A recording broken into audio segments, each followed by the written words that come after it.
sells. Hey everyone, happy Friday. It's a great day to be mixing things up again. I'm joined by the one and only Jeremy from Bitcoin Cash Podcast. We're still going to let people trickle in before we do the whole official thing.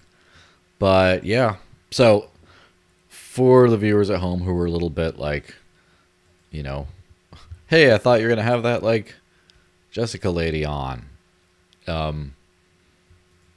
Yeah, I can be Jessica. Hi, I'm Jessica. Yes. Jessica's a great person, and I hadn't had her on the podcast in a couple of years. I was like, hey, let's just get you back on. And everything was all scheduled out and a month in advance, I believe. And then, I hope everything's okay, right? I'm always hoping.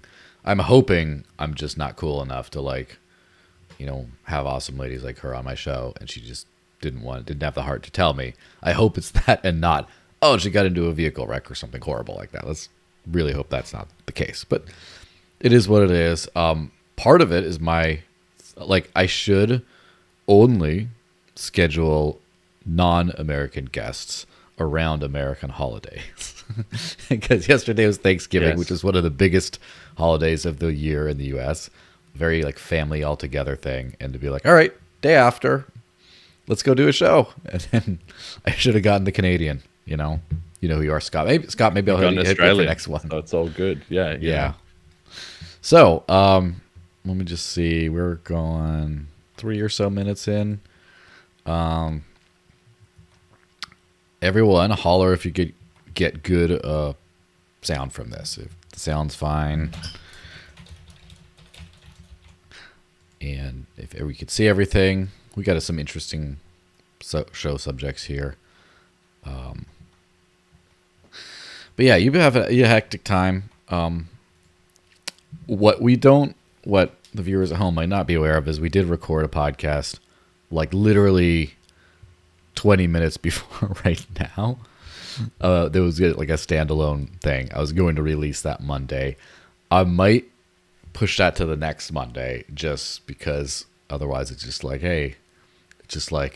it's the Jeremy show now. It's just That's the best show. It's the best show. I love that show. Well, it's kind of like, a good night pounding the scotch. You got to space out the nights for optimum performance. Sometimes too Right. much of a good thing is not as much of a good thing as it could be. Fair enough. Yeah. Let me see. Just check out anyone else who's putzing around. 5 watching on Odyssey. That's not bad. I can't tell if YouTube, there's just fewer people that watch on YouTube because I always get more live stream views from YouTube, but it just always says almost no one right away, and then Maybe over them time it metrics kicks suck. up. Yeah. So all right, well, let me actually run the official intro, and then we'll get going.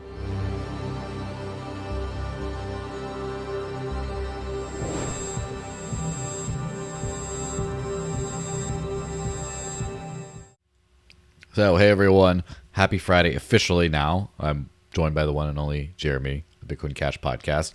It's a nice little BCH logo in the background and his Steve Jobs sweater. You need a piece of fruit and a terrible attitude to complete the look.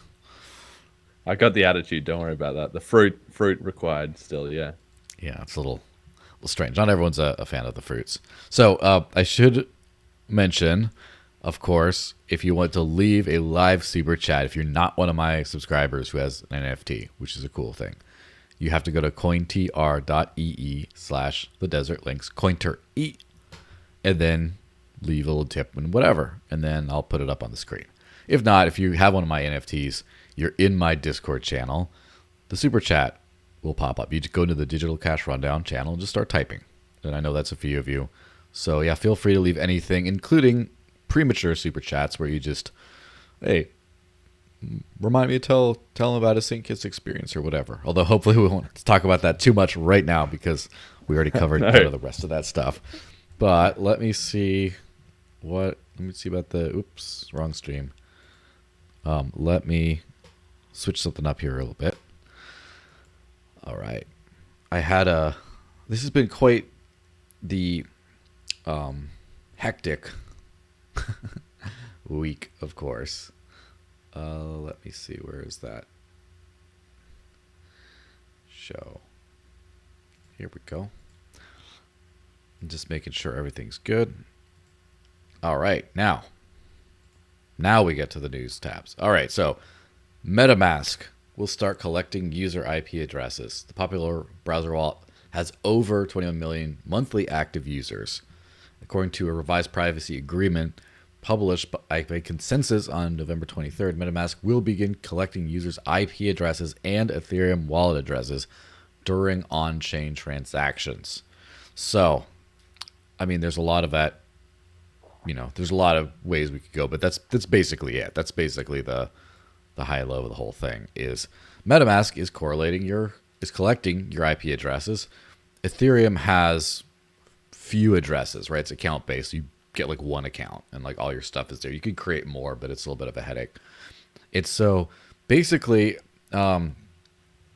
it's almost tantamount to like a KYC thing to that. So I'd like to get your hot take on that because I've been kind of thinking about that for a little while. I don't know that I would say it's quite like KYC, but I think it's definitely bad. And it's I got to give a shout out here to Brian Harrington, who you've had on the show a bunch of times, because he was in there early with he doesn't stand for a lot of this Ethereum stuff. And one of the things he says, which he's spot on about, is, okay, guys, if you have a problem with MetaMask, where's your next wallet and the next one and the next one? But that's not how the ecosystem runs. They've got MetaMask, and that's just overwhelmingly the dominant player. And so if they do something like this, then that, you know, it's not like the community can easily just mass migrate to a different alternative that is more privacy friendly. No, they're already just kind of a bit captured. On top of the fact that the Ethereum community are probably more willing to swallow a change like this in the first place, that the, you know, BTC or BCH or other chains, there might be a bit more uproar and pushback about. So they're getting cooked on that front as well too. And yeah, so once you just put those together, plus also for myself, I would say, you know, with the whole merge happening and all that kind of stuff, it was sort of like you guys are just taking the first step off the edge and things are just going to snowball from here. And to me, that's what this makes me think of. Like JPM owns de-Infura, who run a lot of the Ethereum infrastructure. Now you've got this privacy, you know, breaches with IP addresses being collected and correlated to addresses. It's pretty wild.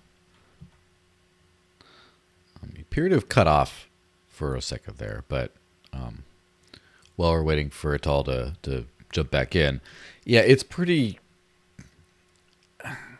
There's a couple different concerns I have with the whole way this thing shakes out, right? First off, there's some like structural stuff with sorry, I just cut out there for a little while, but I was kept on going. So as I was saying, there's a couple of concerns I have on this front.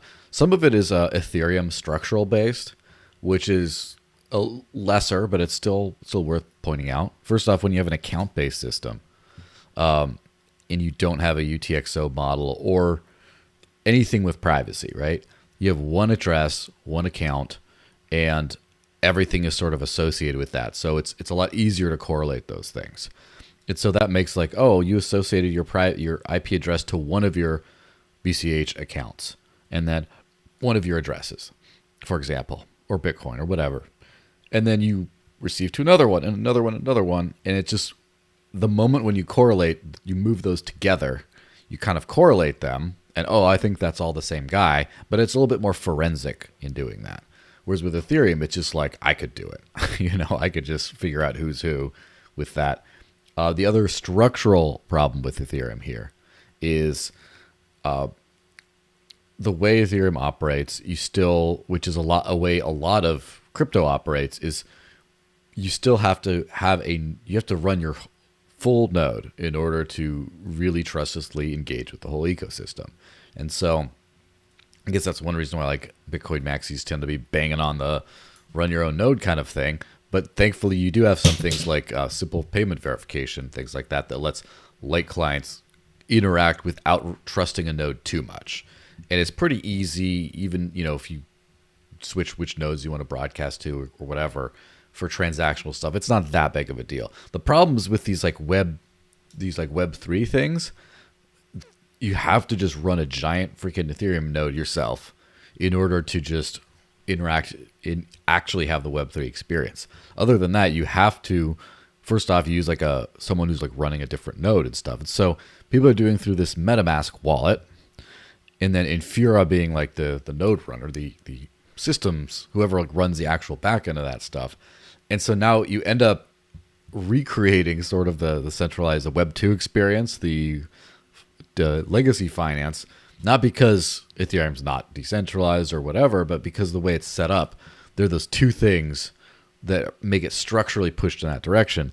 But as you mentioned about the community, I think Ethereum has been, the community has been a little too lazy, or just not concerned about, I should say, but a little too lazy about the creeping centralization that happens. It's not like, structurally like, oh, it's like Bitcoin's much less decentralized, but they're like 4 mining pools or whatever. It's like, no, but the average Bitcoiner needs some like talking points, to stay intact. They need to be like, well, we can't actually censor this. And when you have like the OFAC-compliant blocks list on Ethereum, it's like, well, 70%. Ethereum's like, you can still get your Tornado Cash transactions through if you need to. Whereas everyone else would be freaking out about like, oh my gosh, we got to change it. We got to like stop making as much money if we have to switch to like a non-MEV boost, whatever the hell else, and like just not be censored kind of thing. So yeah, that's kind of my bird's eye view of the whole thing. Yeah, it's a slippery slope. I mean, that's what a lot of things are in life, but this is a classic example. And the key is that it's decentralized, the whole thing. The ultimate decentralization is people's opinions, right? And so when you have a community, if your community, like the BTC cops a lot of flack for being maximalist, and it's true, there are some issues with that, but one upside to it is that it doesn't tolerate things getting too far off the party line, as it were. And with Ethereum, it's all, oh, we're all happy and fun, but being all happy and fun in an industry where you are actually going to get co-opted and or attacked and or infiltrated in various ways, if you're too happy-go-lucky, well, you just don't notice until your frog is already cooked in the hot water, right? And that's essentially what's happening to Ethereum. And I can't really see how they're going to reverse course on that in any way, because it would need the central Ethereum community sort of people, or the most prominent voices, to start speaking up and saying, guys, we've gone too far. But not only do they need to say we've gone too far, we need to go backwards. And then everybody else needs to jump on board with that, even though the reason people are in Ethereum now is because they like it how it is. So, yeah, I really don't like their chances. And I don't know if maybe it got cut off before, but I was just saying kind of the merge was a classic. The switch to proof of stake, that was heralded as like the grand reinvention. But a lot of Bitcoiners and myself said that maybe this is just 1 foot off the edge, and now this is the inevitable result. We're probably going to see more and more of this kind of stuff. Yeah, and I don't really think that the merge itself is anyway a problem. It's just the things around the merge, right? The fact that they shipped like staking abilities for proof of stake without the withdrawal code. Like it's the Hotel California up in there. You can deposit your ETH, but you can never leave. And it's like, they'll fix it eventually. It's like, that's a big no. That's something to be scared of. And just the random things around like, oh, well, proof of stake is better because, reasons. And I do think that there are a lot of compelling reasons you could argue for either of the major 2 consensus protocols on this way. But I don't find a lot of the Ethereum arguments for moving to proof of stake to be super compelling. Mostly like, save energy or something. But it's kind of funny because it's sort of the separation of mindset from Bitcoin and Ethereum. The Bitcoin group tend to be rabble, resistant to change, don't change anything. Even bigger blocks could just ruin everything, and that's all going to be different. Like all this kind of stuff. Obviously, there's a giant like sea of like, well, what about replacement IP? What about segment? What about L2 scaling instead of like all the changes that actually happened? But like the community is like, there was, Satoshi gifted us with this Bitcoin and we must not touch it. And must fight for every little bit of not changing. Whereas Ethereum is just like, fuck it, change some stuff. And the plus of that is Ethereum has been at the head of, I would say, the majority, maybe not the vast majority, the majority of the industry's innovations. Like Ethereum's been part of most of the cool new stuff being built, and like even stuff the projects that are more principled maybe than Ethereum have still been like, that DeFi stuff they're working on, well, we'll do better, but it's kind of like they still went first. But on the other hand, it's still like that hand wavy, like, it's decentralized enough. Well, it's like, has to be that way. It doesn't matter. You can switch Infura in the back end, which we'll actually get to that in a second. Let me hit this next. It's like a triple article type thingy on this one thing. Consensus addresses MetaMask IP collection, claims nothing has changed. So they say that the collection through MetaMask will not be monetized or explode. Oh yeah, sure. We're gonna trust that. Yeah. So basically, they just reiterate their intentions of data collection. Blah blah blah blah blah. I personally don't care because I don't care about people's intentions. I care about their abilities. And if Infura collects all this stuff, like literally, if you know who's at this IP address and you know whose address is being used here immediately, you know who that person is. It's become not a KYC system, but like an 80% like KYC kind of. Like there's no permissioned stuff. However, Infura, I believe, was blocking access to Venezuelan users and some other U.S. sanctioned persons already. So Infura behind MetaMask, right, doing that. So yeah, do you similarly find this not convincing? Yeah, of course not. I mean, yeah, like it's just the frog and the scorpion, It's like, oh no, trust me, bro. Like I'm not gonna do anything wrong, and then you're in the water and the scorpion kills the frog and they both drown. It's the same thing. It's like, oh no, we're just the banks and we're just doing this because reasons, but don't worry, we're not gonna do anything dodgy with it, or we're not gonna exploit the data or what. It's like, no, it's the ring of power. Once they have it in their hands, it'll get exploited naturally, and then that will happen for some period of time, and then it will come out later, but then it will already be too late and everybody will have moved on to the next thing, and they'll be kind of like, well, it's already happening, whatever, which is just the way people are. And yeah, that's it basically. So yeah, I think they are already cooked, even if they don't realize it, but that's certainly what's happening. Hilawe did comment in the NFT super chat, total honeypot. Yes. Now I'm not going to be one of those people that says like, JP Morgan, blah, blah, blah, the banksters. I don't think it's an intentional honeypot. I think it's just companies bought, services were required. Companies came around to create those services. Other companies saw, like, for example, this is one area where I'm maybe less conspiratorial than the average person in my level of the crypto space, my strata, part of the carbon dating or whatever, is I'm not super conspiratorial where I think if a bank or a bank-like institution owns a piece of crypto infrastructure, it's because they went in with the intention to corrupt and destroy. I kind of think that they did it because they see this as the future and they want a piece of it. And the corruption and destruction will come as like a second order effect. It's kind of like with the Blockstream thing. Like Blockstream clearly has a lot of say, or had a lot of early say in the direction of Bitcoin's development. Blockstream definitely had a lot of partners with the legacy financial system and stuff. But rather than a lot of people thinking they came in to destroy Bitcoin, I think they came in to try to like profit off of it. And in so doing, it fundamentally changed to be more of a settlement layer. And, you know, you could argue it got kind of a little bit destroyed in the process, and you could argue they didn't really care too much, but I think they came in and got in on Blockstream and, you know, liquid more than lightning, honestly, but like just to try to have a piece of that, whatever the new financial system might be, just like they have a piece of the old. But that's kind of my thing. I don't know. Are you more Alex Jonesy on this? Oh, definitely, bro. Definitely. If everybody hasn't seen the Who Killed Bitcoin documentary, get on that. Like, because I mean, yeah, I agree. There is an element. It's easy to sort of conflate the two things. You don't want to say it's all a conspiracy because it isn't.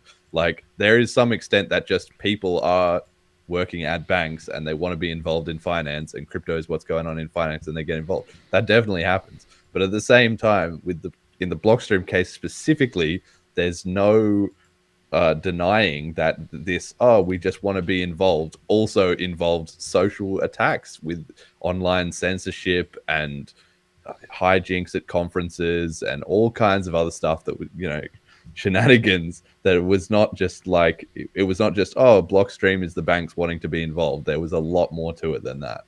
So in that case specifically, I would take issue with that. But overall, yes, it is true that people in finance do want to get involved. And especially by now, if you say, oh, this guy worked at a bank and now he works in crypto, like, well, there's so many people that have worked at banks and are now working in crypto that it's just going to happen. It's just inevitable, right? It's not all a big master plan. So there is that. But I think the main point here really is that when the Ethereum community is unlikely to basically react, that's the problem. Like, they will say, oh yeah, you can just have Infura, swap it out for something else or whatever. But where is the community outcry to develop a cypherpunk alternative, and two, where are the devs and people and all the effort that goes into actually supporting that?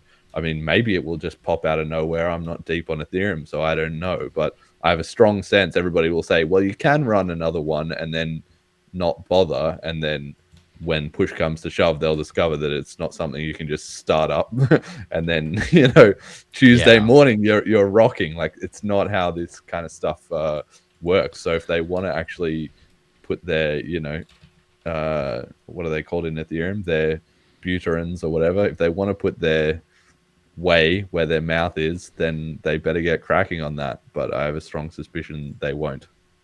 Yeah, and just to briefly address the Blockstream stuff, I do think Blockstream's a special case because of how early it was in the whole thing, and also I do think there's a clear intent of changing the way Bitcoin worked instead of just participating in the way it worked. As in, oh, well, we need to like push Bitcoin in a direction that requires a second layer or another thing that's not just mining to run the transaction. So that was kind of clear. So, I mean, I'm sure there were some people in the community who were kind of more L2 type, you know, people that got swept up with that. But I think it's pretty clear if you know, were around in the days to see that kind of stuff. So that makes the Blockstream thing a little bit of a unique thing amongst the people getting into the crypto.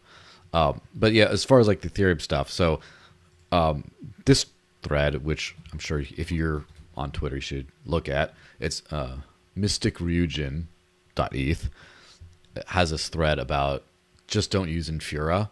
So this is how hard it is to not use Infura, and you could basically go down that thread if you really want. It's a lot of complicated stuff. MetaMask personally frustrates me anyway, but you go through the whole thing, and basically there's no way to do a fresh install of MetaMask and switch from Infura to a different backend provider without creating an account and already leaking your IP address to Infura. It's like the way it's hardwired in. And I don't necessarily think that's conspiratorial at that point, but I do think they just don't care. They just hardwired it to Infura and like add something else just in case you're like, I don't want to use it, just so they can say that they support something else. But yeah, it's pretty crazy. And just for the record on the censorship thing, MEV Watch, which, as I should point out, the green and gray segments of this do not filter like stuff like Tornado Cash or other censored addresses, but it's still 71%. So that means that you have to wait 3 times as long at least in order to send censored, Ethereum transactions through the Ethereum network. You still can do it, but you had to wait 3 times as long to get it through because on average, like most people are just be filtering. Most block producers will be filtering your blocks. And obviously when that gets like 100%, like it's game over. And I think that once you got like past 50%, that's time to start like, for example, not using an MEV boost for a lot of things. That's the time to like do whatever it takes to just not have that going on and then figure out the right way of not being censored. But like this is starting to become like danger territory in my view. Yeah, well, it's just an exercise of line drawing, right? And the simplest line, which the Bitcoin, side tends to err on the side of which I personally agree with, is basically 0%. Like any percent over 0, the alarm bells have to be going off. Everyone has to be up in arms. Community pushback. So and so's like stock plummeting. Like blah blah blah blah blah. Like that's what you need. It needs to be the trending topic always and forever until something changes. And that's kind of what happened with the marathon, whoever they were who tried to do that mining pool with BTC and then do OFAC compliance. And that was exactly what happened. And they walked it back, right? Because that was it. Just immediately, like everything hit the fan. But the Ethereum community were like, no, it's only 5 or 10% or whatever, which wasn't that long ago, to be honest. But a lot of people, myself included, said like, well, it's 5 or 10% today, but won't be long before that's a lot more. And then it was 20%, and then it was 50%, and now it's 75%. It's been like under a couple of months, basically. Like, let me think. November, like maybe in August or something. Like some of this was coming up. It definitely was not like last year or anything. So now it's at 75%. It'll get to like 90% before you know it. Like. Yeah, and my understanding of this is extremely fuzzy because Ethereum is just like as if crypto isn't hard enough to understand. Someone had to make fucking Ethereum and then just like all these little things. But from my understanding, a lot of this is almost accidental. Like one of these services that they use to maximize the profit of staking happens to do this default OFAC-compliant filtering thing. So it's not even a bunch of nodes are being making the explicit choice to be like, you know what, we're scared, we're gonna filter. Like no, they just like happens to use some defaults, kind of like Infura, right? No one knows what the hell MetaMask uses. It just Infura is baked into the back end, and everyone's getting their IP addresses logged, and no one cares. And that's the problem. It's just like that ignorance, and then that indifference. And I should, again, this is like the most nice things you hear both of us together saying about maxis, but there's something good about, not the toxicity of course, but about that like sound the alarm bells, Paul Revere type, that kind of stuff.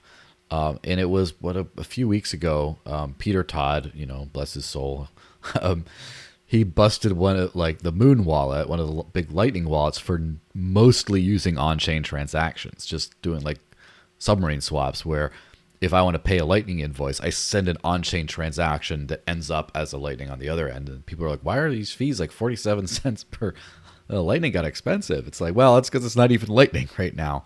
And I feel like it's not like you're going to see Vitalik or any of these other ETH heads be like, oh my gosh, I found that like secretly Infura's doing everything, and IP, like they don't seem to care as much. It's just not that the alarm, oh my gosh, alarm sentiment doesn't seem to be that strong in the community. Yeah, I mean, it's one of those things where you don't need thousands of like black hat hackers out there trying to attack every part of your ecosystem or that inbuilt suspicion or whatever. But the reality is, when you get down to brass tacks, the number of actual experts in the combination of cryptocurrency, then a specific cryptocurrency, because every cryptocurrency has its own unique stuff, and then cybersecurity, and obviously programming and computer science. Like once you get deep into the weeds on this stuff, there are not that many people in the world. So you want to have a few of them who are on your side, who are a bit suspicious and are going to spend a bit of their free time, poking around on some endpoints or something, because if those people are asleep, then yeah, the takeover is going to happen and nobody's going to notice. And Ethereum, yeah, is unlikely to have all that many of those people. Like they've got some Yeah. devs, and they even have they probably have less of the people. Like it's a self-perpetuating problem. They probably have a lower ratio of devs who are in those hardcore type of niches to begin with, and then of the ones they do have, they care less than the relevant sort of Bitcoin ones. The analogous sort of Bitcoin crowd. So in that sense, yeah, they're just gonna get wrecked and maybe not realize it until it's too late. Yeah. So, yeah, that reminds. So Hilawe, of course, commented to Bankless. I hate those guys. Type people are overly corporate friendly in the ETH community. Not a good trend. Yeah, and it seems like though, the Bankless folks themselves, like I don't remember their names, they have abbreviations anyway, but Ryan and David. yeah, they seem to be paying really good, strong lip service to the decentralization aspects and the censorship resistant and like adding a little bit of fire. And I do think that that part of their voice is actually very good for Ethereum and rare in Ethereum. I think they should have more of that. But I just beef with them all the time because they say they're called Bankless and then they so freaking banked and they won't have people like me on their show to talk about how bankless they actually aren't. And I just like to troll them on Twitter. So, you know, I'm a little bit petty like that. Yeah, well, I think, yeah, I mean, I agree with you that they do talk the talk more than they walk the walk. That's, At least that's someone's definitely saying for sure. something, though, right? I mean, yeah, that's right. They've got a big platform, and they probably part of the reason they earned it was in the way that they do, their content and whatever. So, Yeah. fair enough to them. And maybe the strategy is, it's better to have a big tent and then slowly move people in the right direction. Maybe it's more like that. I don't know. I don't know either of them Yeah. well enough, or I've never talked to any of them directly or whatever to get a sense of like, for realsies, how does it go down? I mean, they scored a huge accidental win with having this might be another topic, but having the Sam Bankman-Fried and Eric Voorhees debate, and Eric Voorhees basically did the cypherpunk thing that maybe they couldn't have sustained on their own, and then Sam Bankman-Fried blew up a week later, and so they got to say, "Oh, look, see, we were, back in crypto the whole way." But in hindsight, that narrative was rewritten a little bit because I don't know that they were exactly 100% on Eric's side at the time of the debate, but they were able to spin it that way afterwards. Yeah. You know what's funny about that is I've always taken Eric Voorhees to be a little on the corporate side, which is, it's kind of funny because I think he is 100% principle. Like, I don't think there's any lack of principle. And ever since he's been doing Shapeshift as a DAO and all this kind of stuff, he's become deeper into the hardcore principles and less, well, we have to do this first.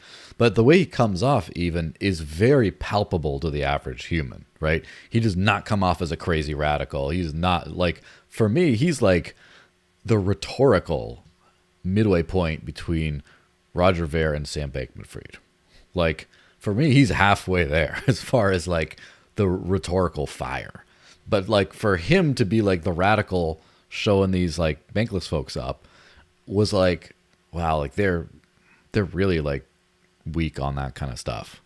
So, I mean, we could take some more, radicalness, and like I've increasingly over time become softer in the way I talk about things, become a little less like fire and brimstone, just because I think that you don't really reach a good audience being purely that way. But even then, I'm a little bit more fire and brimstone than Eric Voorhees, in his talk. But yeah, we're so nitpicking about like, this is how far the Overton window has swung that way. And to a certain extent, I think that the uncompromising way that Bitcoin maximalists talk about the core principles of self-sovereignty and decentralization, I think that we can learn something from that and just be that way, but just not be toxic and not be hypocrites.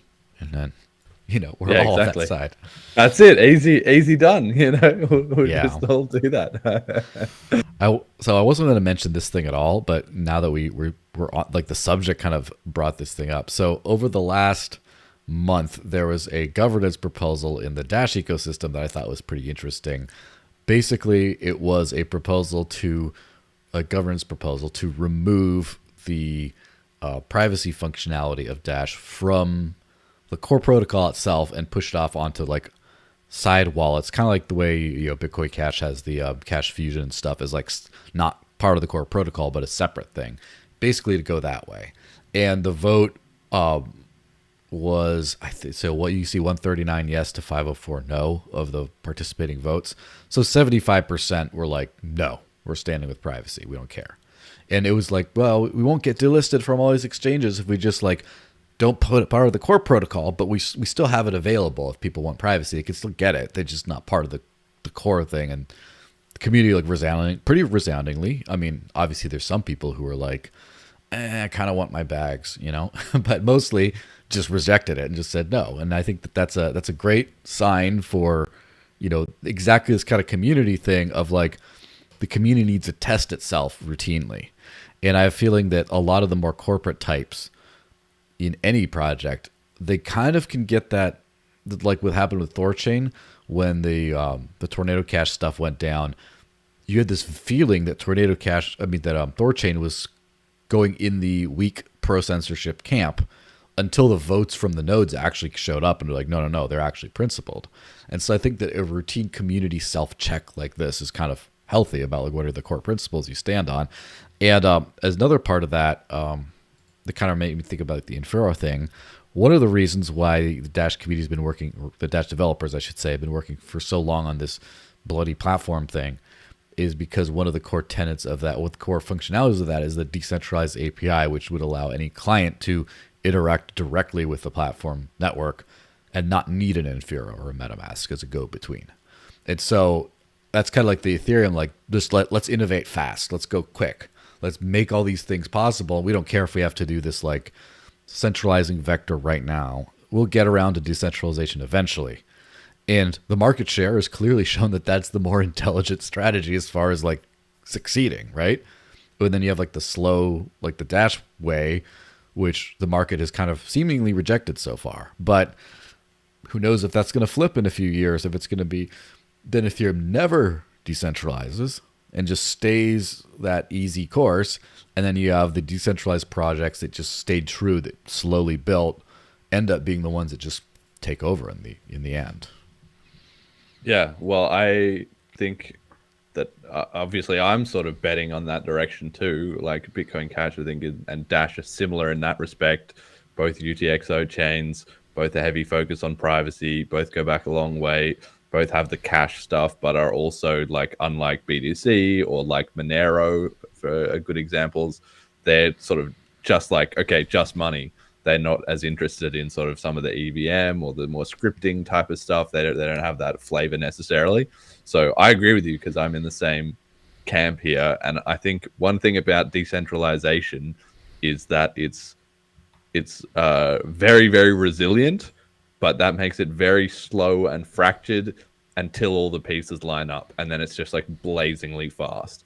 Anything decentralized is like that, right? So it might be hard to get, a group of people using crypto, but once they're all using it, bam, it just spreads off to everyone. Or it might be hard to bake in, tons of stuff into these nodes, but once you've got the tech and it all works, you can just roll it out to the whole network overnight, right? So that's kind of one of those things where the EVM has become so popular and ingrained because Ethereum was the ones innovating, and so everybody was like following along to that. But it's already shown with Ethereum itself that you hit a sort of scaling bottleneck, and now they're trying to come up with the next thing and the next thing and the next thing.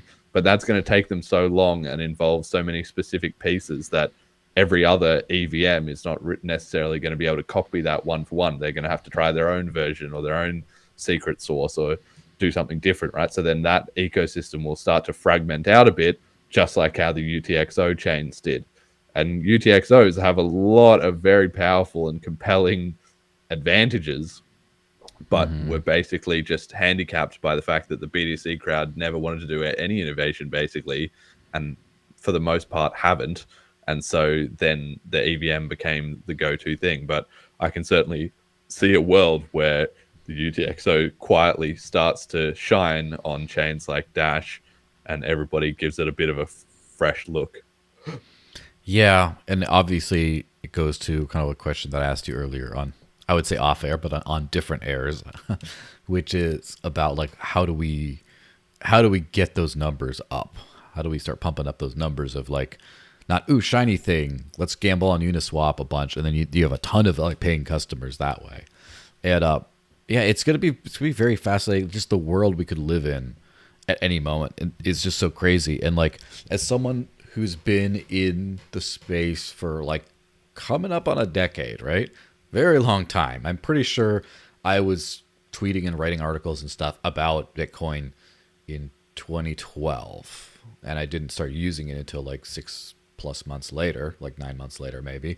But like all this perspective, like I'm trying to become an expert in the space, but like I've everything I know is useless every year. Like every year there's like just so much stuff. So we could land in a completely different world, and like all these darlings of like the EVM stuff, like it's kind of crazy.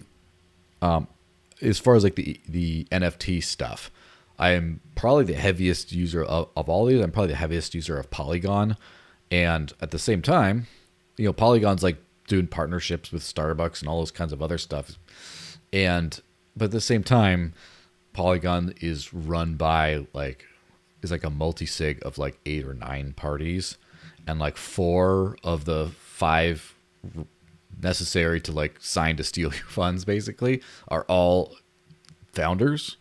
And it's just like right now, like, is that just gonna win out and we're just like, yeah, you know, it's gonna be fine? Or is it gonna be next bull cycle something happens where people just capital flees Polygon because it's just like, it's too centralized. Capital flees Ethereum because it's too centralized. Capital flees Bitcoin, which you're starting to see kind of right now, right? Because Bitcoin's market dominance is dropping at the pit of the bear market, which is the opposite of when it usually does. And it's kind of we could wake up in a very different day. I mean, who knows? What if Honduras decides to make Digibyte their legal tender next year? I have no idea. Like, we really do not know. We could be in a completely different place. Yeah, absolutely. I mean, I would definitely push back that being in the space so long, like everything is useless year to year. I get what you're saying because it's kind of like computer programming, you know, there's always new tools and stuff develops at breakneck speed. But on the other hand, I think it's very easy to undervalue how much sort of assumed knowledge there is, or that you acquire over that period of time, and then somebody else comes in and they're just excited about whatever's going on this week, and maybe they can catch up quickly or they even know more, but because they don't know the fundamentals and the building blocks at some point in the journey, then they have to go back and sort of backfill a lot of that stuff. You know, that's just how things develop. Like, things are built on layers, or everything, you know, adapts from what came before it. So it's easier for you to understand in the big picture where every new piece fits into it. So I think that historical context actually does play a big deal, especially because not even just on the technology front, but on the sort of societal or community or front or historic front, however you want to put it, it's not easy to go back in time and see what was going on, because you would need to know what was the vibe and what were people all tweeting at the time and stuff. Like, you can sort of dig up the tweets now a little bit, but you're never going to have that conversation of like in real time what else was going on in the world at the same time as that conversation was going on. All these different things are just very subtle and play into people's understanding of the space. So yeah, I wouldn't down talk yourself too much about being some boomer who doesn't know what's going on. Like, Yeah, that's not how it is at all. I do agree about the principles of decentralization and censorship resistance and controlling your own money and self-sovereignty and all this kind of stuff are timeless. It's just the technology that flows in and out of that is more timed. But which kind of reminds me of a super chat from again Hilawe. Will the real Bankless folks please stand up? Yeah, for sure. Not the fake ass poser people, but hopefully one day I can like shame them into. Hopefully it'll be easy enough to survive unbanked off of crypto in the next couple years that I can start actually not just saying, "Look at me, I'm Mr. Hardcore," but like actually tell them like, "Look, you can do this too relatively easily. Let me show you how," and it'll be a thing. I mean, very soon. This is always a cheery subject, right? Substantial amount of FTX's assets stolen or missing, according to the Bankruptcy Council. We're not just talking about crypto assets or cash assets or physical assets. We're also talking about information, and information here is an asset. Said a partner of the law firm that's representing the debtors in the FTX bankruptcy case. So, I mean, this is like the FTX collapse at first. I thought it was, my first thought was like, haha, that dumb bastard who like wanted to screw things up for us and fought with Eric Voorhees. He's getting his comeuppance sort of thing. And then I thought, oh, this is like a tragedy. Like this is a bad thing. Like a lot of people are going to lose their money. This is not good. And then I thought, oh my gosh, there could be a cataclysmic tragedy. I better like find ways of like not spending any money at all over the next few years until markets rebalance. But then more recently, I'm starting to like this thing more the more I see it, because as much there's a lot of people's lives who've been ruined. I can never get past that. That being said, wow, this is such an like the more we're finding about this whole FTX case, the more we realize it needed to happen, and we're glad it happened now instead of later because of all the crazy corruption and horrible things that were just part of this whole thing, and then the collapse just sort of exposed that. It's been wild to see. I mean, what's been your impression of just watching this whole thing unfold? Well, yeah, I mean, yeah, it's never nice when people lose money in crypto, but sort of the way I see it is it's like a hot stove, you know? Humanity has had fire for thousands and thousands of years or whatever, and every kid gets told by their mom, don't touch the stove, it'll burn you. Just don't do it. Don't touch the stove. Don't do it. And yet every single kid at some point, whether accidentally or on purpose, or I got to see for myself, touches the stove and burns their hand, sometimes multiple times, and eventually they learn, right? You have to just learn it your own way sometimes. And crypto is kind of like that, where the majority of people at some point, to some extent, directly or maybe by one degree of separation, have been scammed. And that is what gets them to wake up that, okay, I actually need to know what's going on here and not be like a naive sheep like I am in the, regulated financial system, right? So that's, what's happening. That's why the exchanges just blow up one after the other, and there's always a new batch of people losing their coins, right? So that's in one part of me just think, okay, this is just the natural process, and a lot of people are going to have to learn their lesson about not your keys, not your coins. Because for people who did have not your keys, not your coins, it's largely a non-event, really. The price went down a little bit, but otherwise you just think, all right, it's another day, whatever, my coins are still fine. And it's something we didn't touch on when we were talking about St. Kitts before, is that this was all going on in the background of the conference, right? And yet nobody was affected. Nobody was screaming or panicking or I lost my money or whatever. Like, it was a total non-event because everybody's using non-custodial wallets and trading peer-to-peer. So that was all just cut out. But I did hear some other tourists talking about it, and they were trying to figure out what's the difference, what's going on with FTX, what's going on with this. I think the bigger impact of it, like you said, is in the maybe political. I don't know if that's quite the right word, but there's so much of this stuff has been coming out, and it's kind of ties into, I think, Elon buying Twitter as well too. That's also playing into it. It's all connected. It's all kind of converging with all this stuff coming out about the donations that they were making to the Democratic Party, which was known beforehand to some extent, but in hindsight, I was doing shows about it. Yeah, that's right. But in hindsight, it looks a lot worse after it's found out how much there was rotten timber underneath the surface. And yeah, as this all goes on, it's just going to wake up so many people to how, like, I think it's going to be the opposite. Every other previous exchange blowing up has been, oh, look at crypto, it's so bad, blah, blah, blah. But this, Mm-hmm. in a weird way, this blowing up is actually making crypto look good. It's like, okay, well, FTX screwed up, but the reason they screwed up was because all these legacy people and institutions and politicians and whatever had their hand in the pot, and they're all corrupt as shit. And I think the regular, certainly the regular crypto industry is getting that message, but even maybe the mainstream people are getting that message too. That's what I could hear those tourists talking about and explaining, that okay, the Democrats were funding this and blah blah blah. Like, people are getting the impression that this one's not getting blamed on crypto so much as getting blamed on corruption, you know. And I think it's only because of how spectacular it was. I mean, FTX came from nowhere in like 2019, which is also known as like when I started working on my kitchen. I mean, not really, but like it's like such recent memory.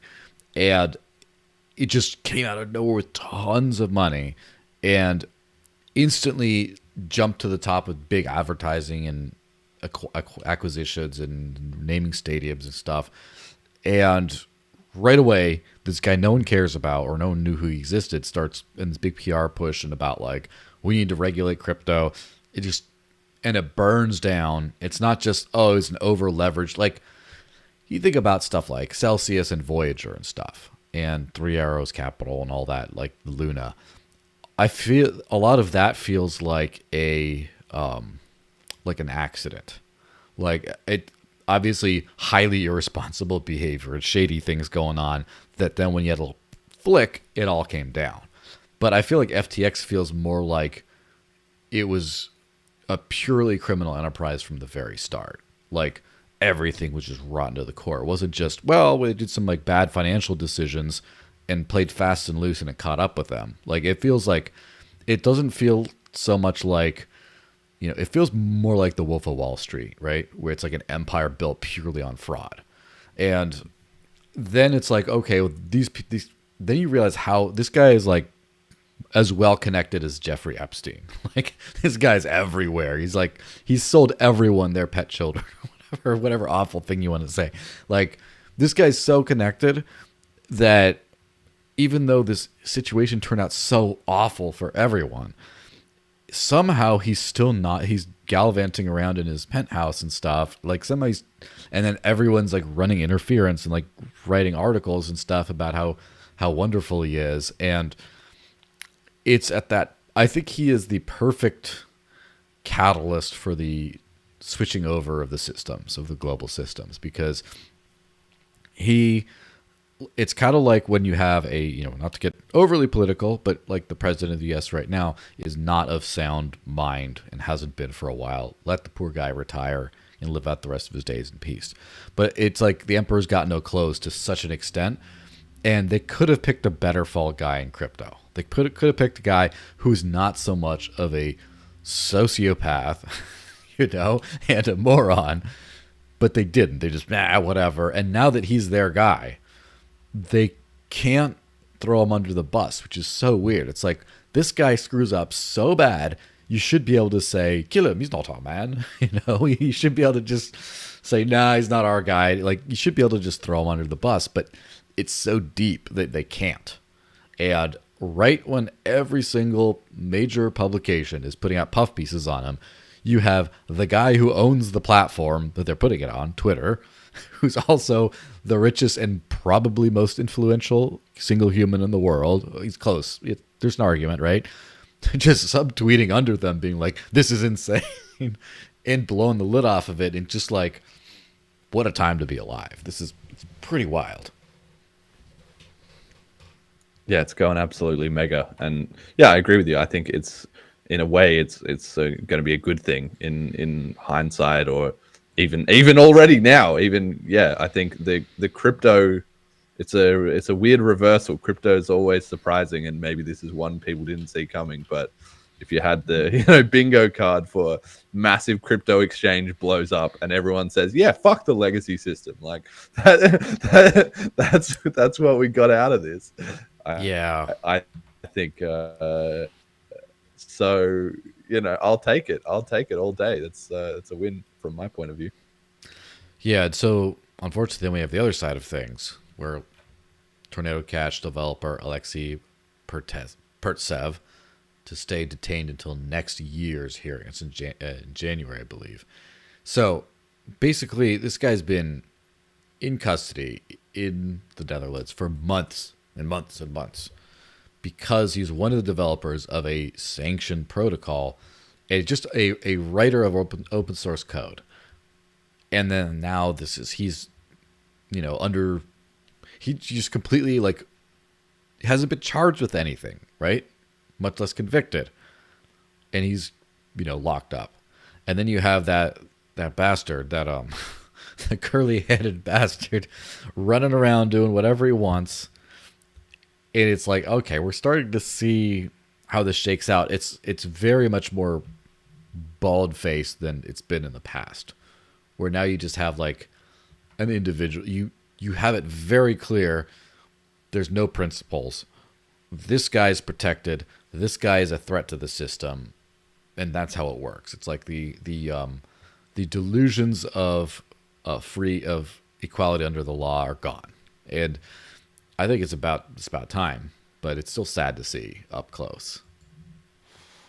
I mean, it is, but like you say, it's all connected, and I think this kind of stuff just ripples around the world, right? Ripple, hey-o. It's hard to be the ones who are in the corner going, guys, this is messed up, and nobody really cares, but people are starting to care. People are starting to see it. And one of the things I think is interesting is that people can tolerate a lot of lies and a lot of bullshit, but hypocrisy is something that almost universally everyone hates, because everybody just has such a strong aversion to it. Everybody has personal experience with it too. They have a friend that does a lot of stuff like that, or a family member, or they know someone, or whatever.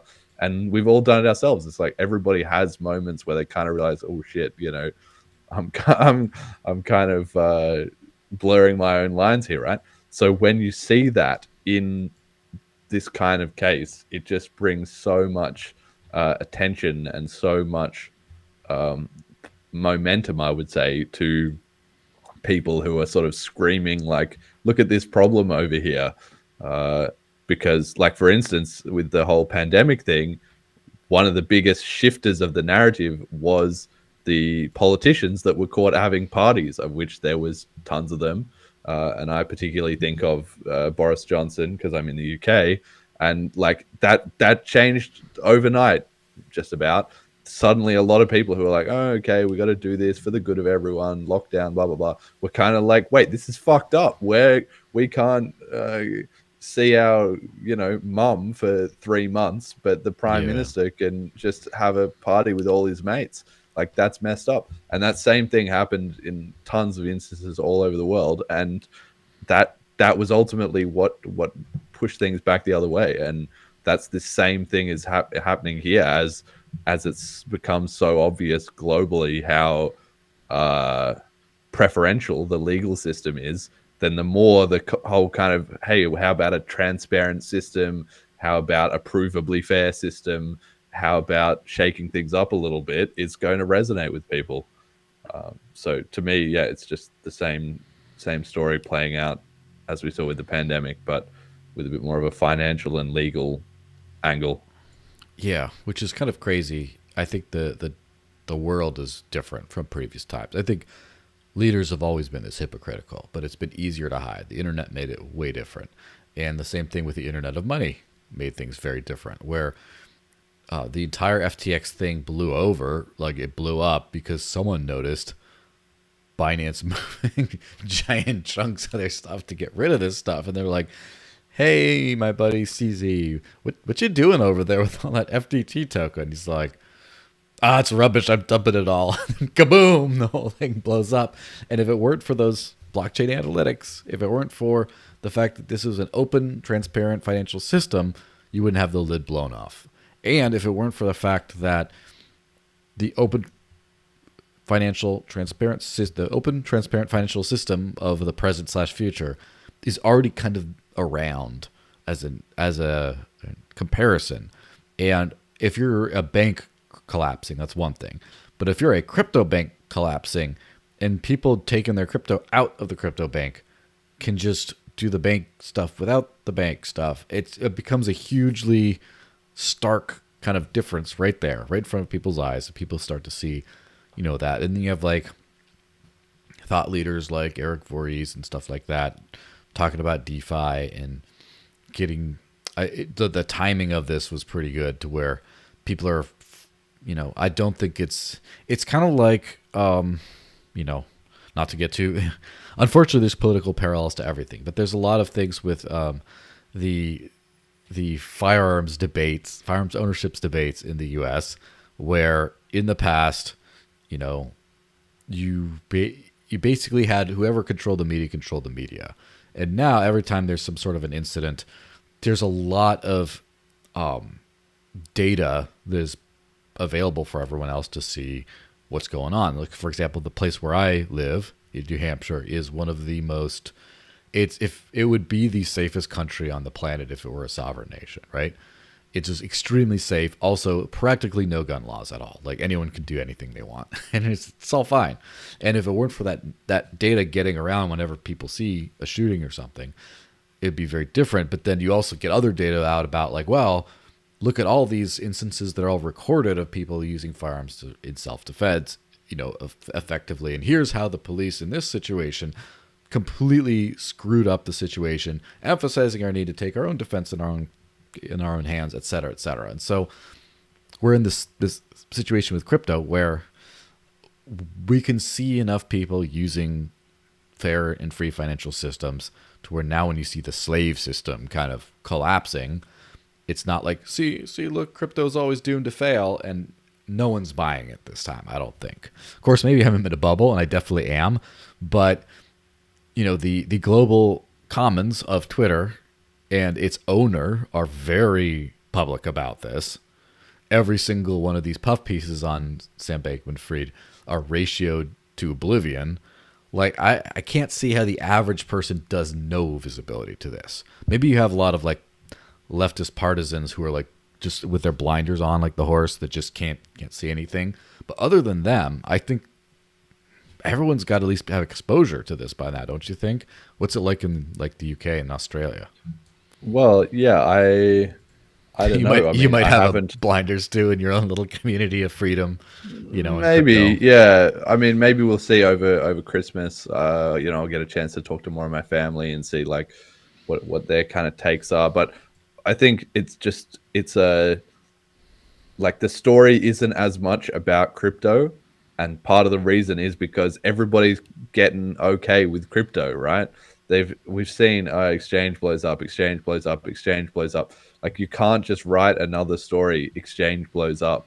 Like, nobody cares anymore. Everybody's heard that 1,000 times, and if they weren't directly involved, they don't care. So now the investigation is, why did it blow up? Who was involved? How did they get into that scenario? Mm-hmm. What else was going on, right? There needs to be a bit more meat onto it, which is, people could have done those investigations of Mark Carpelli's, but they never needed to because there was already too much overhead and information about what is Bitcoin and why is the price high and why did these people lose money and blah, blah, blah. Like, all that people had to get into their heads. And we've seen 5 or 6 years of those stories, and people understand the basics. Even if they don't know very much about crypto, they get, okay, or everyone had their money there, the company went bankrupt, blah, blah, blah. So, yeah, now you need to have a bit more behind it. And it's just, it's actually, yeah, like you said, very fortunate that in this case, it's actually making crypto look good. So, yeah, it's crazy the world we're in. Let me hit this one here. ApeCoin, geo-blocks US stakers. 2 apes sell for $1 million each. The marketplace launched. The U.S. made the list of regions blocked from using an upcoming website for ApeCoin staking, with the related DAO claiming regulations are to blame. U.S.-based ApeCoin, by the way, which is pretty hilarious. So there's a lot of like specific minutiae to the story, but basically ApeCoin is the coin around the Bored Apes NFTs. And they made a little DAO or whatever. And U.S. regulators were basically cracking down on or specifically targeting them. So literally what they did, and this is fantastic that it's so easy to do this, they just did a run around the US by just saying, if you're in the US, you can't do it. Sorry. And it's just like everyone else can, and everyone in the US who's not too stupid to use a VPN can.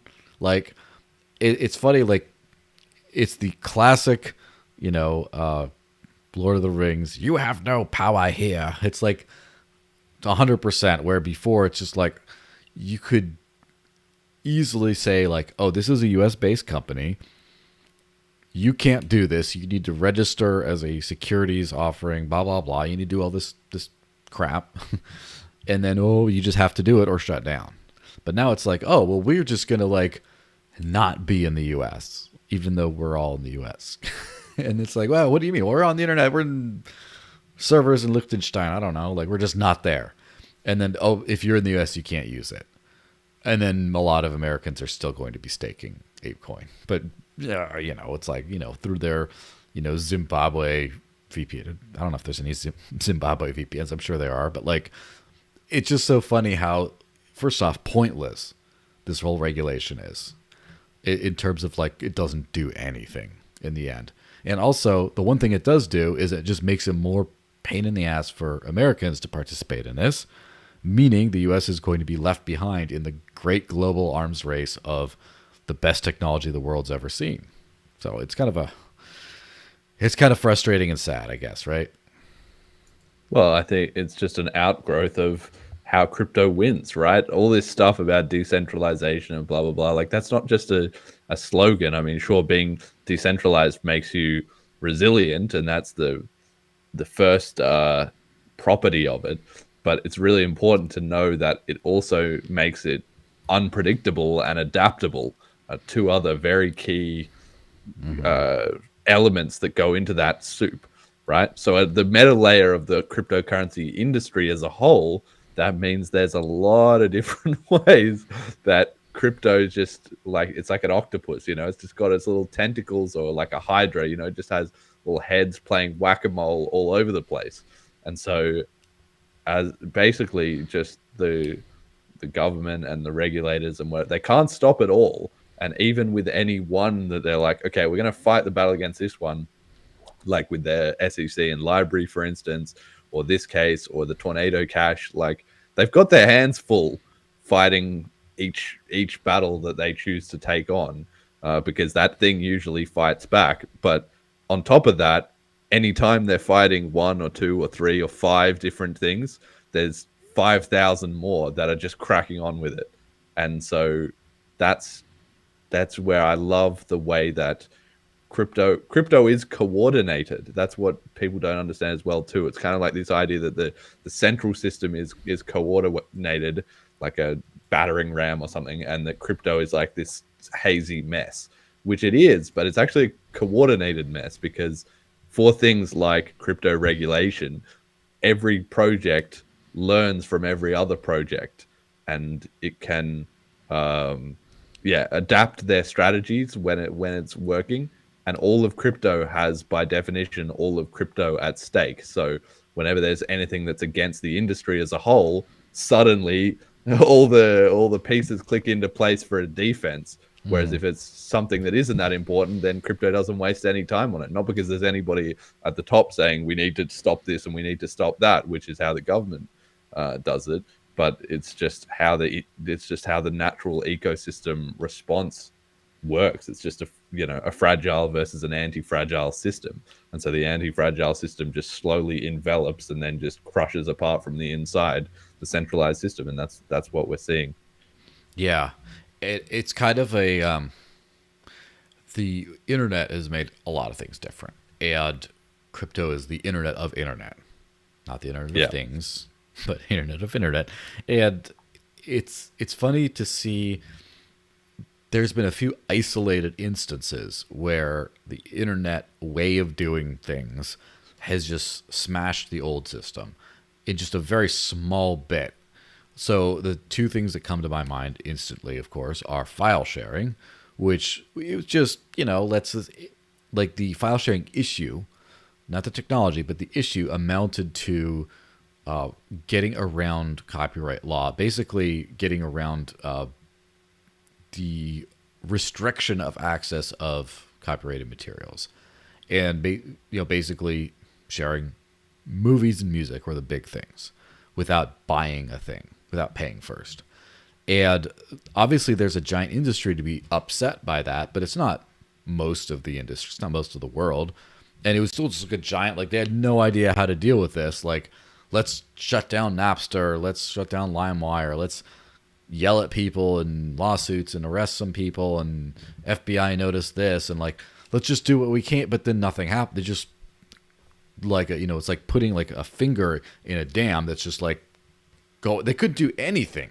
Just at the end of the day, I think they figured out a case-by-case basis on how to deal with it, which is, look, we got to monetize in a way that makes it easy enough that people won't want to file share. Like, I use Spotify, and I pay a little bit on Spotify to get rid of all those dumb ads. And even when I didn't pay for Spotify, we still did it with the ads. And it's like, I haven't done a lot of file sharing in a long time just because, Spotify and Netflix and stuff, it's just too easy that way. It's just, why even do that? So the world adjusted to that, but didn't think about like, oh, the world will never be the same. Now you have Uber coming in. That's definitely a dead horse. It's been beaten a bunch of times, but still worth going over. Uber just like, no, we're not going to have employees. We're not going to be registered taxi medallion, whatever. We're not going to do anything. We're just going to like, boom, come in. And they like had internal app infrastructure for warning when the police were coming or like avoiding police. And like they were hardcore guerrilla stuff. And then there had to be a negotiating phase. At some point, Uber got a little more regulated, but still just like big part of the industry, just out of the global economy, right? Just out of control of like the laws. And then what people don't realize about crypto is that for everything. And it's not going to be like, oh, we have a few court hearings and some lawsuits and some people go to jail, but then they carve out little exceptions. It's like, no, then you give up everything. Everything. You're about like the powers that be are about to lose everything, and I'm here for it. And yeah, I don't think I could say it any better than that. No, I think that's exactly right. And what's important about it is that it's like sneaky in the sense that like those examples you said, crypto started on the fringe like anything does, and it was on the fringe, and then it was like, okay, we're just going to push that away and ignore it a little bit, and then push it away and ignore it a little bit. But it's like, if the crypto people are fighting a war, to use an analogy, we're bringing adoption or we're trying to spread out principles or whatever. It's not like, okay, these little, like in June, I don't know, I recently watched that movie, but, it's not like, oh, we just pushed them off into the desert and then we just forgot about them and then that was it. It's like, no, they came back they've been working on some stuff. It's like the crypto people showed up the first time with, swords and shields, and they got pushed off, and then they came back with like some little flying, helicopters or makeshift planes or whatever. They got pushed off. Okay. And then this time they're just coming back with like nukes and whatever, and then the next one, it'll be space age lasers and blah, blah, blah. It's like every time, like, okay, we're just going to ignore this a little bit longer, just go away, or just whatever needs to solve this current crisis. In the background, there's just this huge industry of innovation and increasingly money, right? And political will as well too, that builds up each wave on each wave. And so anybody who's not involved in it or trying to ignore it or thinking like this will be fine or it doesn't impact my interests, it's like by the time you get around to fighting it, it's already coming at you pretty hard. And if you do push it off, the next time it's going to be just a knockout blow, like for whatever your niche is or interest or whatever. And that's exactly how it works. So it feels good to be on the winning side of history, basically. Yeah. And that's something that I understand a lot of nostalgia for the Bitcoin of the past, because there's a lot of formative moments in those early years that are very analogous to what we're going through in the next few years, but just like we've already been there as far as like, remember the China bans Bitcoin stuff? of like, oh, China bans Bitcoin, the price tanks. Oh my gosh, what's gonna happen? And it's always like not really a ban, but then they finally did ban a lot of things like exchanges and stuff like that, or they regulated stages, but they banned the mining in large ways. And then like most of Bitcoin's hash rate just went like whoop, just vanished. And then a few weeks later, just like crops up elsewhere. And it just like I think that people first, I'm a little torn on that because on the one hand, people did not accurately represent the fact that because of the difficulty adjustment period, Bitcoin blocks were coming out super slow for a while. And it was essentially really, really difficult to use the network for a while.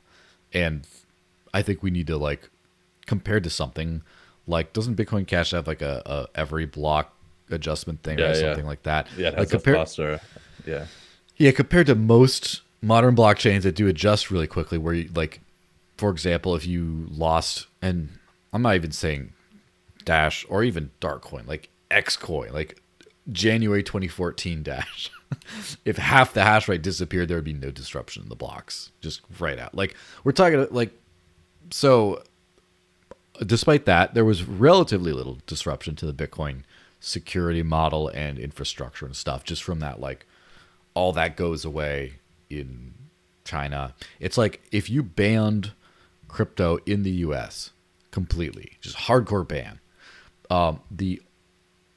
there would be disruptions of lives of individual developers, and the biggest loss would be a giant loss of a potential source of capital, of people coming into the buying up, investing in crypto. But from the actual crypto point of view, the US could go away and no one would give a shit, right? Just like, oh, whoop, a few mining pools go down and then people mine over there instead, and like everything still works, and people put up versions of the website in other places and geo-block the US, and like everything just works, and just they just give you a lot less money around to like invest in crypto right off the bat. But like other than that, no one cares. And it's pretty insane. I mean, of course, a lot of Ethereum would just crash because so much of that is tied up into all these services and things like that. And then a lot of BTC would probably crash because Sailor's not around to pump it. And then Strike and all those other like US companies that are used as go-betweens, you know, all of a sudden people are like, I can't, why does Lightning suck now? It's like, because you've never been using Lightning. You've been using something else. That would crash. But like, as far as like crypto as a whole, like, does Bitcoin Cash even have a U.S. presence? Like, I'm not saying like yeah, not really. Like, not really. Just it's almost like Bitcoin Cash is very not U.S. In fact, you know, you got say kits in Australia, and then more like the Bitmain angle of things, like the Chinese or Taiwanese or all that kind of stuff out there. It's like, I think that Bitcoin Cash would just not even notice if, you know, if anything happened. I think like the top Dash developers are somewhere in the former Soviet Union and Thailand and stuff like that. It's like, I wouldn't care.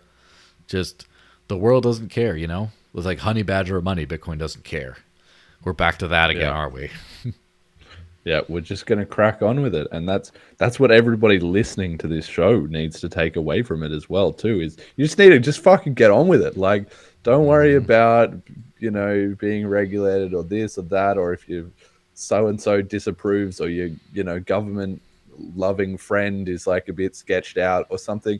If you believe in this, you want to be part of it, just crack on, start talking about it, make some tech, use it, spread it to your friends, blah blah blah, because we're just winning in a landslide. But it's all just individuals just cracking away on it. There's no plan, or there's no like master, you know, coordination or anything. I mean, you can be as involved or not as you like, but yeah, just get on with it, and we're gonna win easily, which is starting to become apparent. You know, it was a bit rocky in the middle there, and a bit of, it wasn't exactly FUD, but it was kind of FUD.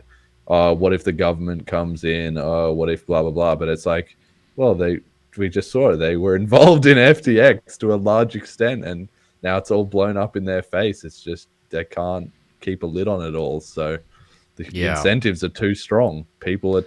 Reality is too messy. That's really the way I think of it. Anybody who's worried about bans or crackdowns or regulation, okay, Ross Ulbricht is in prison.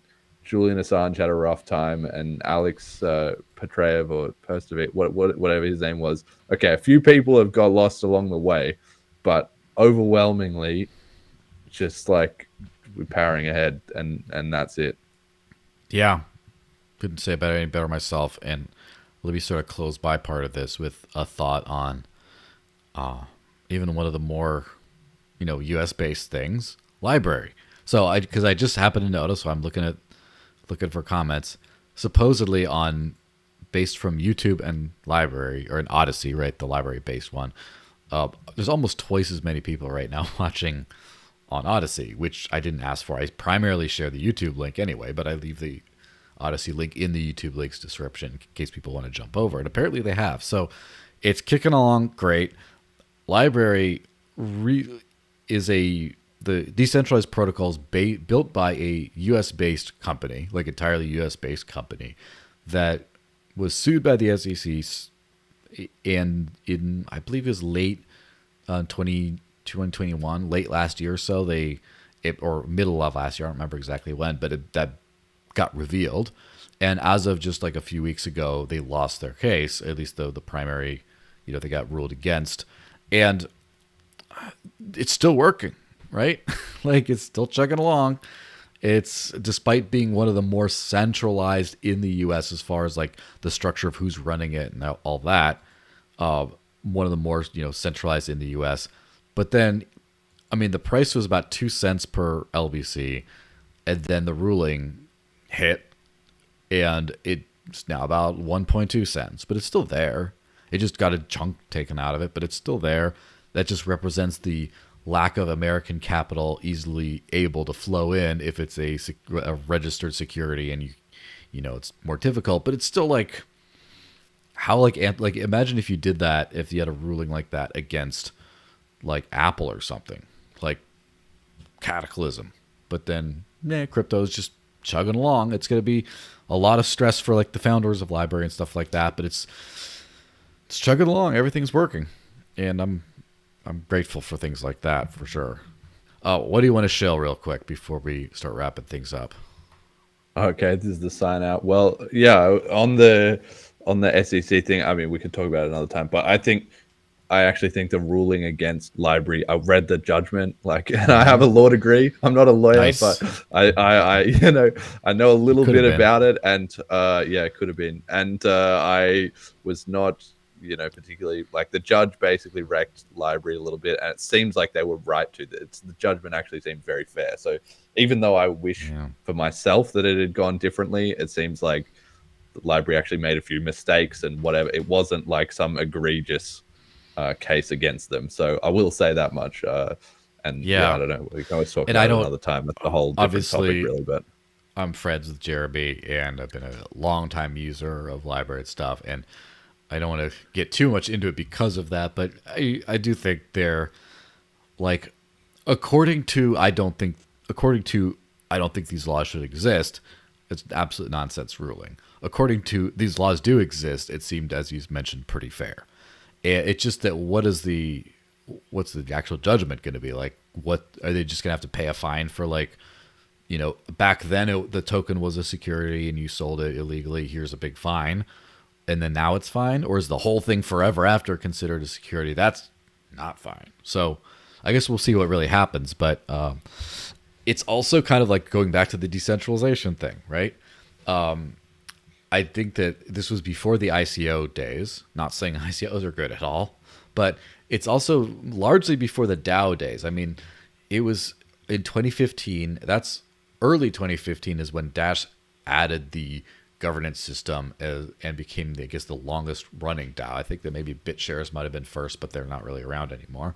But like, there wasn't a DAO back then. So like, how do you get developer money to build this protocol and all this stuff? It's like, well, you have a company and you pre-mine 50%. Like, I think that if they could have done things differently, I think we'd be in a very different situation today.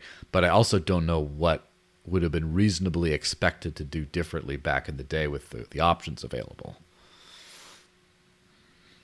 Yeah, I don't know. Are we going to go on a whole tangent, or do you want me to just wrap it up here? I mean, you could go on a whole tangent. I don't have a hard out anytime soon, So if you want to go on a full tangent before you start wrapping Okay. things up, I want to go for that. Well, I don't know. I don't know. Yeah, like the law just has a tough time because the law is not supposed to be retroactive, right? What you like, if they made smoking cigarettes illegal tomorrow, then it's not like they can just whip out the security tapes and say, okay, 24 hours ago you had a cigarette out the front of the building, bam, off to prison, right? That's not how it's supposed to work in any way. And it's also supposed to be that things are legal unless they're not illegal, like unless they're illegal, basically. Not in all legal systems, but in the sort of Western democratic Innocent countries, that's until basically proven the way it guilty, works. right? Yeah, exactly. But that's a separate but related thing. But the point is, for a lot of this crypto stuff, it was just in a very gray area. And so, in theory, you would think that actually maybe the burden of proof should be on the government to sort of find a way to say this was illegal, which I think in this case maybe it sort of wasn't. It was actually up to library to to say like why we shouldn't be a security rather than the SEC to prove that they are a security. So that was unfortunate in that one instance. But in general, I think, yeah, crypto should actually be benefiting from, okay, a lot of this stuff happened in the past and just too bad, so sad. Like, if we want to do things differently, we're going to need to get, some regulations in now to accommodate the future. But then what happens is crypto develops way faster than the politicians can keep up with, let alone with what the law can keep up with, because politicians are slow and law is even slower. So then by the time they get around to that thing, there's already the next 5 things, right? And so I think from those angles, crypto is just going to blast through a lot of this legal stuff with a few unfortunate hiccups along the way. But like you said, it's just too easy to just relocate your jurisdiction, or maybe pay a fine, or maybe go out of business, maybe go broke, but somebody else is already doing something similar in a different jurisdiction, or if not, they start it, or if not, they don't try that and they do it slightly differently. Yeah, that's just how it's gonna work, basically. Yeah, the jurisdiction and starting over from scratch kind of makes me think of like, so first off, if you're watching on YouTube or Odyssey, you could do, I don't know if it's enabled on YouTube, but definitely in Odyssey, like you could leave fiat tips for this channel right now. And of course it doesn't end up fiat on my end. Of course, that's part of my how to build a business on crypto that's coming out probably March of this coming year. So look forward to that. But the sad part about Odyssey is I would have loved to just not have to take fiat and then it just ends up on crypto. I'd like to just have direct crypto go through there. And I think that there's a lot that the tokenomic systems of library could have worked out a lot better if there hadn't been this freaking lawsuit, where like you need the the library token is like a gas token to upload content, and it's built in for like protocol level tipping and stuff, but then the on and off ramp parts of that are basically broken because of the law, because of this lawsuit. And so in order to, they just kind of had to like forget this like cool protocol level monetization vector, and instead just like, let's just build Stripe payments on top. Let's bolt on all these fiat things, all because of this lawsuit. And so what I'd like to see, obviously, is a good resolution of the lawsuit to where people can trade the token without fear and use the token as like gas on this network without fear. And which, of course, if you then you start building up, like, let's say Rumble, some other video thingy, decides they want to start backing up all their stuff on Odyssey or on the library network, like Odyssey does. Then they just like have like an auto order to buy more credits once they get really low, so they always have enough credits to just like keep doing. Then that starts to bring the price up, and then other stuff, and you get all this cool stuff that could happen if it weren't for that lawsuit. So I hope that either it becomes super clear that like, okay, the company paid a fine or did all this stuff, but the token's still fine today legally, or I hope they just literally like hard fork library, do it like a Hive and Steam situation, just create an entirely new token with zero pre-mine or anything, and then just Odyssey and stuff just switches to the Library 2.0 blockchain, to the Alexandria blockchain if you need a good name, like Library of Alexandria or whatever, right? Just do that, and then everything's fine again.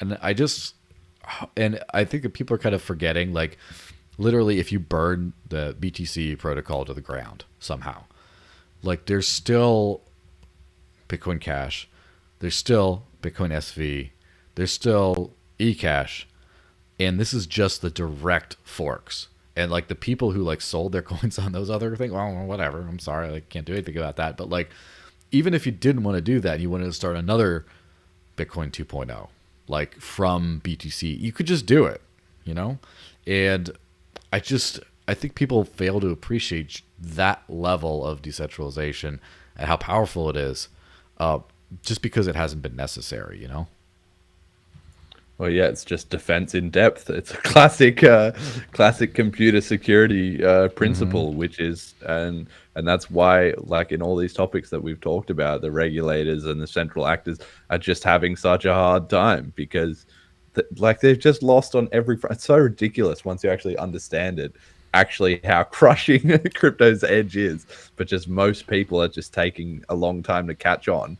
But once you understand, it's like, okay, even the very basics like of Bitcoin, like you said, Bitcoin has not been at the forefront of trickiest moves in crypto or most innovations or whatever, but it's still been amazingly like resilient on the 1.0 type of stuff, right?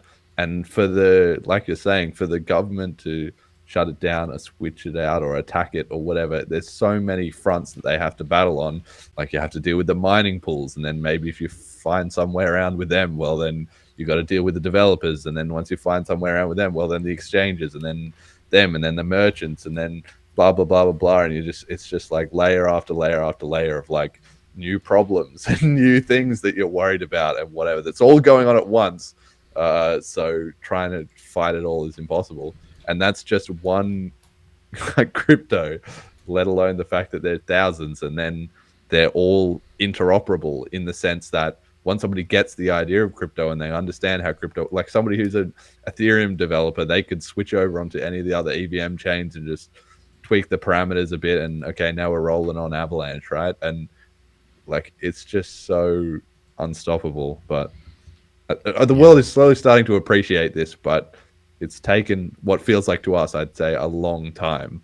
But probably in the grand scheme of things, it hasn't been that long. Like you said, we'll get up to, by the end of next year, let's say, maybe the year after, like people who were in 2013, 2014 will have had a full decade here. And, there'll be a sizable chunk that have had half a decade. And at that point, it's like we're already just blasting apart the opposition, and the 10 years after that is going to be absolutely crazy. Well, as I mentioned my prediction that I keep on mentioning so that people take me to task if I end up being completely wrong, but the next bull cycle will bring like an early majority adoption level. And obviously that's hard to really quantify sometimes, but I do think we'll see like a St. Kitts style, situation kind of worldwide a little bit, where you have, maybe not the majority of merchants, but you have a group of merchants that take it, and you'll see, like, it's not that uncommon that someone will pay in crypto. It's just like, oh yeah, we had like 6 people this week at our coffee shop paying crypto. It was not a lot, but it's people. It's enough to they remember how to process the payments, and I think that we're getting to that point where there's going to be enough where it's not going to be that weird, where people are not going to be like, what is that? I don't know. Like, people are like, oh yeah, people pay here once in a while that way. I myself did it twice, and then someone, when he sent me on Cash App, he sent me Bitcoin this one time instead, and so I spent that one last week. I don't have any anymore, but I did have some. Like that kind of vibe from almost everyone. I think that's my prediction. And also, as I like to remind people, in the new year, I'm redoing the How to Live on Crypto series, putting it all out as like one big video with timestamps to do like a choose your own adventure based on like different wallets you want to use.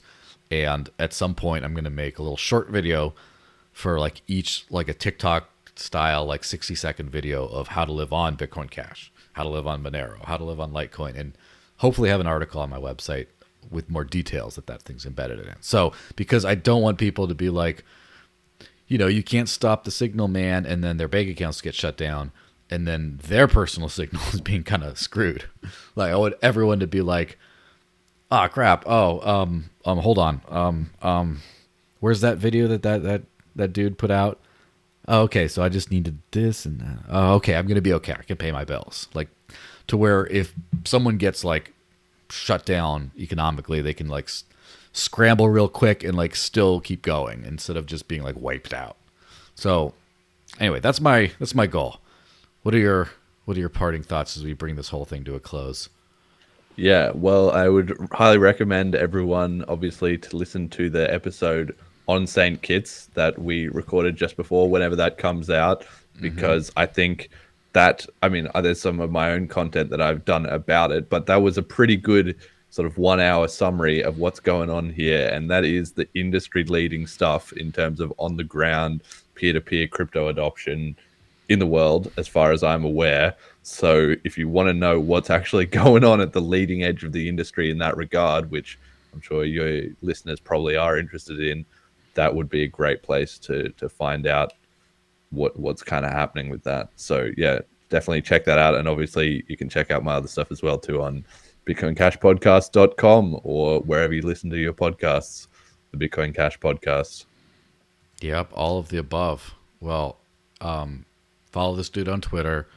And obviously this dude's podcast. I've listened to a couple episodes, especially the ones that I've been on one. Yeah, I've been on two. I've been on two so far. But I listened to some other ones too, and this is more of a chaotic show. He's a little more organized than me as far as like prettier slides and not just like browser tabs and stuff. And so, I would recommend paying attention to that. And so whether it's probably because of like the back-to-back thing, this will probably be out like a week from this Monday. Let's just say that, provided I can scramble to get another podcast to get in there for Monday's slot. But then, that'll be it. And then also, we did officially schedule. Everyone said yes to the calendar invite, which, in the case of our supposed who I was going to have on the podcast today, apparently it doesn't mean anything. But for you, I'm sure it means a lot. We're having our Christmas episode-ish. Let's see. Yeah, when was it? Yeah, the 23rd of December is the day before Christmas Eve. Christmas Eve. And it's going to be, the usual show, except Jeremy's coming back on, but we're also getting a couple of other fine folks. It's going to be the Digital Cash Power Hour, where Power 3 Hour or whatever, however long it takes, where we just go over, we just go over everything.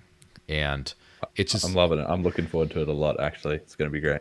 Yeah, it's going to be just like this show, except longer and more specific, and obviously group show, so it's not just two people, which is a lot better for like going through stories and stuff. It's just much more of like a free form party kind of vibe to it. And I'll try to find a way for us all to work in using crypto live on the show in as many fun ways as possible. And still brainstorming about that, but that'll be a good one. So before you have to go see your ungrateful family you might have a great family, I don't know, but for Christmas Eve, the day before that, just tune in at the usual time and it's going to be great. And that's about all I have to say to that. Thanks everyone for watching. Let's see if I have any straggler comments. Oh, I have a straggler super chat. Actually, this brings up some interesting points. So Greatwolf says, is Bitcoin Cash getting any instant send feature, like meaning like more secure zero con feature soon? I know eCash was trying something like Avalanche before the whole fork. So I guess what's the status of how's zero con? Have there been any zero con security improvements to the main Bitcoin Cash chain recently that you know of? Well, eCash actually did get their Avalanche changes over the line. So if you're interested in that, maybe you should look at that. Obviously, I shouldn't be shilling that because that's the competition, but that's also the facts. And so I'm just telling you the truth. So they did that. I am an Bitcoin. eCash millionaire, by the way. I have 1 million eCash that was gifted to me. eCash, one of the less impressive cryptos to be a millionaire of, even less impressive than Dogecoin. Well, Dogecoin's fairly impressive at this point. So Yeah. But yeah, anyway, so there's that. As far as the Bitcoin Cash chain goes, obviously it's still, zero conf focus. So zero conf works fine unless you're sending, if you're buying a house, basically, wait for a few confirmations. Any less than that, people are not trying to double spend you. It does have double spend proofs as well, which have slowly been filtering into different wallets and such. I'm sure there's still some UI that could be made better there, but that's already in there. And I haven't heard any more about zero confirmation escrows, which was going to be a way that when you're sending a zero conf payment, you can also basically tag on another payment that's only valid if somebody tries to double spend it. And the one that you're tagging on has a load of money for the miner. So if I'm sending you $5 and I also submit, by the way, here's, that $5 with a $500 tip for the miners, then you can be pretty sure that your thing's not going to get frauded. Because if I then try to double spend, I'm effectively unlocking the miners to just grab $500 and stop me frauding you. So that's a super cool idea, actually, but I don't know that there's been much progress on that because, well, zero conf is working fine, and Jason Dresner, who's one of the devs involved in that, he's been cooking up some other immense dynamite with the cash tokens and now metadata registries, which we don't have time to go into here, but he's just been powering it out, but not on the zero conf thing. So yeah, probably nothing super slick on that regards, but zero conf works on basically all BCH apps, so it's usually not a problem except for sending to exchanges, in which case take your money out of the exchange. That's the whole point. Yeah, that's a good one. All right, well, that was the last one. I didn't see any others. Just double check CoinTree because that always takes a while to kick in. But yeah, thanks everyone for watching. Obviously, we'll see you next week as per usual. There will be a podcast in between, the recorded ones. And obviously, a month minus 2 days from now is going to be the big fun one. And I might do a fun year-end type deal for the Dash podcast too. But, yeah, I still have to figure that one out. But anyway, hope you guys had fun. Happy Thanksgiving if you were in the U.S. I don't know when Canadians do their filthy Thanksgiving. Before I talk smack, what day is that actually? But anyway, hope you guys had a good holiday if it was a holiday. If not, hope you guys had a good week. And I will see you guys next week. Peace out. Thanks, everyone.